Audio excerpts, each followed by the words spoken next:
Nessa aula, eu vou fazer uma análise dos antidepressivos tricíclicos. Quais são eles, como que é a farmacocinética, a farmacodinâmica, as indicações, as contraindicações, como prescrever esses medicamentos e quais que são as particularidades de cada um deles.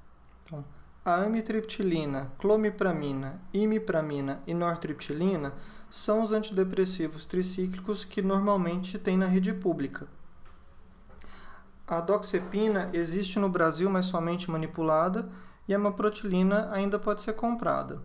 Existem outros antidepressivos tricíclicos que eu não coloquei aqui, por causa que eles não são comercializados no Brasil. Sobre a farmacocinética, ou seja, o que o nosso corpo faz com as medicações, os tricíclicos são bem absorvidos principalmente pelo intestino delgado, tendo pico plasmático entre 2 a 8 horas.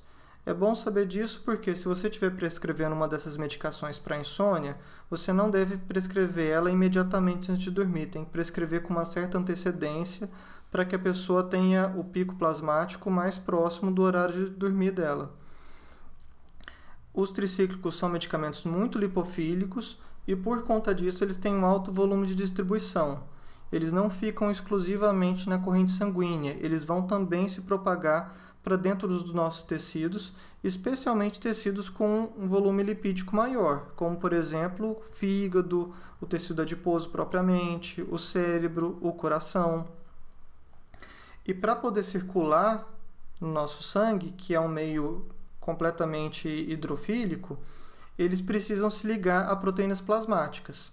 Isso é alvo de algumas interações medicamentosas, por exemplo, com varfarina, que também tem alta ligação à proteína plasmática. O metabolismo desses medicamentos é principalmente hepático, eles são metabolizados no fígado, e a enzima mais importante que faz isso é a enzima 2D6 do citocromo P450. E este é um dos alvos de interação farmacocinética desses medicamentos com outras medicações que também são metabolizados pela 2D6. A meia-vida dos tricíclicos é relativamente longa, permitindo que eles sejam administrados em dose única diária. E eles possuem, boa parte deles, possuem um metabólito ativo, um metabólito que também tem ação terapêutica. Então, por exemplo, a nortriptilina é metabólito ativo da amitriptilina. Então, uma pessoa que está tomando amitriptilina é como se estivesse tomando amitriptilina e nortriptilina. Na prática, isso vai significar que todos os antidepressivos tricíclicos, têm uma forte ação noradrenérgica. Um dos mecanismos de ação dos tricíclicos é a inibição do transportador de serotonina. Inibindo o transportador de serotonina, ele vai inibir a recaptura de serotonina e aumentar a disponibilidade desse neurotransmissor na fenda sináptica. Esse é um mecanismo de ação que é também responsável pela ação antidepressiva e pela ação ansiolítica. Ele também faz com que aconteçam efeitos colaterais sexuais. Tecnicamente, os antidepressivos tricíclicos podem causar os mesmos efeitos colaterais que os inibidores seletivos da recaptura de serotonina. Outro mecanismo de ação importante é a inibição do transportador de noradrenalina, inibindo a recaptura de noradrenalina e aumentando a disponibilidade desse neurotransmissor na fenda sináptica. Esse mecanismo de ação também propicia a ação antidepressiva e é o mecanismo de ação que mais diferencia a ação terapêutica dos tricíclicos para os inibidores seletivos. O aumento do tônus noradrenérgico também tem uma ação sobre sintomas dolorosos. Existem vias noradrenérgicas descendentes do cérebro para a medula espinhal, que são vias inibitórias da dor. Você aumentando o tônus noradrenérgico, você aumenta o tônus inibitório para a dor. E aí vai entrar indicação, por exemplo, para enxaqueca, para fibromialgia, para neuropatia diabética e outros quadros dolorosos, principalmente de origem neuropática. Por conta desses dois mecanismos de ação, não se pode misturar antidepressivo tricíclico com inibidor da monoaminoxidase, como, por exemplo, a tranilcipromina e a moclobemida. Outro mecanismo de ação muito importante nos tricíclicos é a ligação e o bloqueio dos receptores muscarínicos do tipo M1, que é a ação anticolinérgica dos tricíclicos. A acetilcolina é o principal neurotransmissor utilizado no sistema nervoso autônomo parasimpático. Uma das ações que o sistema nervoso autônomo parasimpático faz é miose, é diminuir o tamanho da pupila. Nossa pupila aumenta e diminui de tamanho de acordo com a claridade e de acordo com a distância do objeto que a gente está focando. Se você atrapalha esse mecanismo, você produz turvação visual. Outra ação do sistema parasimpático é estimular todo o trato gastrointestinal, começando pela boca, estimulando a produção e liberação de saliva. Se você atrapalha a ação do parasimpático, você vai produzir boca seca, o que propicia maior risco para a cárie dentária. O parasimpático vai estimular a musculatura lisa do nosso trato gastrointestinal. Se você impede essa ação, você produz constipação intestinal. E a musculatura lisa da bexiga também vai ser estimulada. Se você atrapalha essa ação, você produz retenção urinária. E assim a gente entende os 4 principais efeitos colaterais anticolinérgicos: turvação visual, boca seca, constipação intestinal e retenção urinária. Mas não termina por aí. A acetilcolina é um neurotransmissor muito importante relacionado à nossa cognição, relacionado à memória. Tanto que os medicamentos que se usam para o tratamento de Alzheimer são inibidores da colinesterase, a enzima que metaboliza a acetilcolina. Se você traz uma ação anticolinérgica, você pode piorar a cognição, pode piorar a memória, a velocidade de raciocínio. E isso vai ser particularmente ruim em pacientes idosos e pacientes com demência. O delírio, ou estado confusional agudo, não confundir delirium com UM com delírio com O. Delirium é uma doença, é o sinônimo de estado confusional agudo. E qualquer medicação que tenha ação anticolinérgica pode ocasionar, pode piorar ou pode causar estado confusional agudo. A partir da ação anticolinérgica, a gente também entende várias contraindicações do uso de tricíclico. Outra ação que os tricíclicos têm é antagonismo da histamina. Eles se ligam no receptor de histamina H1, impedindo a ação da histamina. E a histamina é um neurotransmissor fundamental no sistema sono-vigília, no ciclo sono-vigília. Ele é um neurotransmissor que está sendo liberado, que está muito ativo durante a vigília e não está sendo liberado, esse neurotransmissor é inibido durante o sono. Então, se você impede que a histamina promova a vigília, você vai produzir uma ação sedativa, uma ação hipnótica. A histamina também é um neurotransmissor relacionado com a sensação de saciedade. Se você impede essa ação, você aumenta o apetite e pode propiciar ganho de peso. Então, a ação antihistamínica vai produzir principalmente 2 efeitos colaterais: ganho de peso, aumento por conta do aumento de apetite, e sedação. Os receptores alfa-1 são os responsáveis pela vasoconstrição e aumento da pressão arterial quando a gente está levantando depois de estar deitado. Se você impede essa ação, quando a pessoa se levanta, ela tem queda de pressão, pode ter até mesmo queda da própria altura, o que em idoso é muito perigoso. O bloqueio dos canais de sódio voltagem dependentes é outro mecanismo de ação que produz um dos efeitos colaterais mais importantes dos antidepressivos tricíclicos, que é o retardo da condução cardíaca. É um efeito quinidina-like, é um efeito antiarrítmico classe 1. Os canais de sódio, eles são responsáveis pela despolarização das nossas células. O sódio é um íon predominantemente extracelular e ele é mantido no meio extracelular pela bomba de sódio e potássio, que bombeia sódio do interior para o exterior das células, mantendo a célula polarizada. Na despolarização, os canais de sódio voltagem dependente se abrem, permitindo a passagem de sódio do meio extra para o meio intracelular. Se você atrapalha a ação desses canais, você atrapalha a despolarização das células, e isso é particularmente importante no coração.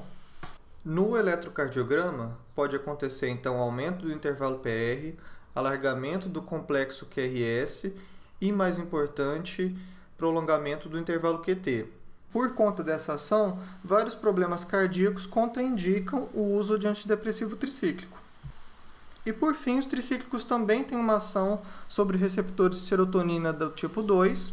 Existem vários tipos de receptor de serotonina tipo 2, e isso pode contribuir com a ação antidepressiva e com melhora do sono. Quais que são as indicações dos tricíclicos? Principal, sem dúvida, depressão. Especialmente depressão grave, depressão resistente ao tratamento com outros medicamentos. Os tricíclicos são muito eficientes para o tratamento da depressão. A eficiência deles nunca foi problema.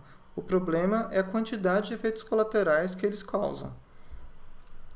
Outras indicações são transtornos dolorosos em geral, principalmente a cefaleia migranosa e fibromialgia, neuropatia diabética, dentre outros. Eles também são indicados para alguns transtornos de ansiedade, no caso do toque, somente a clomipramina, e também tem outros usos. Eles podem ser usados para o tratamento de insônia, cataplexia, que é aquela perda de tônus muscular que acontece na narcolepsia, enurese noturna, transtornos de déficit de atenção e hiperatividade, tabagismo. Nem todo antidepressivo tricíclico possui todas essas indicações. Cada um deles possui um conjunto específico de indicações. Como prescrever? Uma coisa que nunca se deve fazer é você entrar com a dose terapêutica de cara. O paciente não tolera efeito colateral se você entrar com dose alta imediatamente. Então, sempre começar com dose baixa, por exemplo, 25 mg no primeiro dia, e aumentar 25 mg a cada 2 ou 3 dias até atingir a tua dose-alvo. Se você está usando para insônia, você vai usar uma dose baixa. Se você está usando para transtorno doloroso, você vai usar uma dose geralmente até 75, 100 mg, dificilmente vai precisar passar dessa dose. Se você estiver usando para depressão, lembrar que a dose mínima da maioria deles é 75 mg. Um erro comum que a gente vê é a prescrição de tricíclico em subdose, passando 25, 50 mg só ao dia e sem progredir dose além disso. Então, assim, abaixo do nível terapêutico. Alguns pacientes podem melhorar com essa dose? Podem, do mesmo jeito que 1/3 dos pacientes melhora com efeito placebo. A grande exceção aqui na prescrição é a nortriptilina, que tem uma faixa terapêutica bem estabelecida de 50 a 150 mg. Doses maiores que 150 mg são menos efetivas que 150. Então, a grande exceção para se decorar é a nortriptilina. A amaprotilina, ela tem uma dose máxima menor do que os demais, porque dentre os antidepressivos tricíclicos, o que mais facilita a ocorrência de crise convulsiva é a amaprotilina. Todo tricíclico facilita um pouco a ocorrência de convulsão. Quem faz mais isso é a amaprotilina, por isso que a dose dela máxima é mais baixa. O segundo que mais facilita a ocorrência de convulsão é a clomipramina. Também é o mesmo motivo pelo qual a dose máxima da clomipramina é um pouco mais baixa que os demais. A meia-vida desses remédios permite o uso de dose única. Você até pode dividir a dose em 2, 3 tomadas diárias, mas isso não é obrigatório. Como todo antidepressivo tricíclico, uns mais, outros menos, mas todos eles são um pouco sedativos, é melhor concentrar a medicação pela noite. Pelo dia, o paciente pode ter a sensação de que está dopado, de ficar sonolento. E se você for prescrever em criança, em idoso, se for usar dose alta e se for usar em paciente com suspeita de alguma patologia cardíaca, é importante pedir o eletrocardiograma e calcular o intervalo QT corrigido. Quais que são as vantagens dos tricíclicos? Sem dúvida, depressão grave, depressão resistente, depressões que não melhoraram com outros quadros. Quadros dolorosos crônicos, uma indicação que não existe nos inibidores seletivos da recaptura de serotonina. O efeito sedativo pode ser usado de forma benéfica para insônia. O efeito de aumento de apetite, de ganho de peso, pode ser benéfico em pacientes emagrecidos. E são medicamentos com preço baixo, que têm disponibilidade no SUS, então tem uma acessibilidade muito grande. As desvantagens são, sem dúvida, a quantidade de efeitos colaterais. O único motivo que eles são considerados medicações de segunda linha são os efeitos colaterais. Eles são muito eficientes para o tratamento de depressão e de outros transtornos. O único motivo de ser segunda linha é que tem muito efeito colateral e muita contraindicação também. Além disso, eles têm uma posologia mais difícil. Você tem que começar com dose baixa, progredindo aos poucos, e os pacientes não gostam disso, acham ruim ter que tomar vários comprimidinhos, mesmo que de forma temporária. A progressão deles é muito lenta, se você quiser chegar até a dose máxima, vai demorar bastante tempo até lá. Então, eles são medicamentos mais difíceis de tomar do que vários outros antidepressivos. Em crianças, eles têm uma evidência menor de eficácia para o tratamento de depressão do que os inibidores seletivos da recaptura de serotonina. Então, sim, em crianças são medicamentos que acaba tendo menos indicação, apesar do uso clássico para enurese noturna, do uso para TDAH em algumas situações. Em idosos são mais sensíveis à hipotensão postural, são mais sensíveis a efeitos anticolinérgicos, já têm a memória um pouco mais fraca, é mais comum ter demência. Então, em idoso, o problema vão ser a ocorrência mais frequente de efeito colateral. E, por fim, são medicamentos mais perigosos em overdose. A overdose pode provocar convulsão, pode provocar arritmias cardíacas malignas. Então, são medicamentos mais perigosos em overdose se comparados aos outros antidepressivos. Os antidepressivos tricíclicos possuem várias particularidades que os tornam diferentes uns dos outros. Sobre os dois principais mecanismos de ação, a ação serotoninérgica e a ação noradrenérgica, todos eles têm uma ação predominantemente noradrenérgica. Mesmo a imipramina, que você pode ter a impressão de que é mais serotoninérgico do que noradrenérgico, tem um metabólito ativo, que é a desipramina, que tem uma forte ação noradrenérgica. A clomipramina é o tricíclico que tem maior ação serotoninérgica dentre os tricíclicos. Justamente por isso que ele é o único tricíclico indicado para o tratamento do transtorno obsessivo-compulsivo, uma patologia que tem na sua gênese uma forte questão relacionada à serotonina. E a clomipramina também tem um metabólito ativo, que é a desmetilclomipramina, que também tem uma ação noradrenérgica forte. Então, mesmo a clomipramina também tem uma ação noradrenérgica forte. E ainda nesse mecanismo de ação, a amaprotilina é praticamente um noradrenérgico puro, sem ação serotoninérgica nenhuma. Sobre a ação anticolinérgica, o que provoca mais efeito colateral anticolinérgico é a amitriptilina e, em segundo lugar, a clomipramina. Não se deixe enganar por essa única setinha, que a clomipramina tem outros mecanismos pelos quais ela produz a ação anticolinérgica. Sobre a ação antihistamínica, o mais antihistamínico de todos é a doxepina. A doxepina é o que mais produz sono de todos eles. E, em segundo lugar, ficaria a amitriptilina e a amaprotilina. E na ação, no antagonismo alfa-1, a amitriptilina, que vai ser o mais importante de todos. De que forma que isso repercute na prática? No geral, a amitriptilina é o tricíclico que mais produz efeitos colaterais de todos, inclusive ganho de peso. O que mais dá ganho de peso é a amitriptilina. Então, se você quer um pouco de ação sedativa, a amitriptilina pode ser uma boa pedida. Se você quer ganho de peso, a amitriptilina pode ser uma boa opção. E para os transtornos dolorosos, a amitriptilina é o medicamento mais estudado. Os outros também têm uma ação teórica favorável, mas o que tem mais evidência empírica para transtorno doloroso é a amitriptilina. A clomipramina vai ser indicada principalmente para o toque. No caso de toque, sem dúvida, que a clomipramina que é o indicado dentre os tricíclicos. A desipramina eu coloquei aqui simplesmente por causa que ela é metabólito ativo da imipramina, mas ela não é comercializada no Brasil.